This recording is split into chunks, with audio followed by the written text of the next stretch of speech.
দুনিয়ার মানুষেরা, ইবলিস কিন্তু আপনার আর আমার মতো সাধারণ কোন মানুষ ছিল না।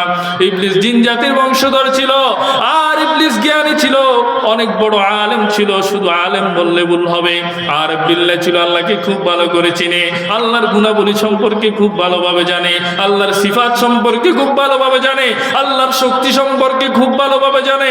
এই জন্য ইবলিস আল্লাহ রাব্বুল আলামিন বলে, আল্লাহ যখন তুমি আমাকে বিতাড়িত করে দিয়েছো, তো আমাকে কয়েকটা ক্ষমতা দিতে হবে, কয়েকটা সুযোগ আমাকে দিতে হবে।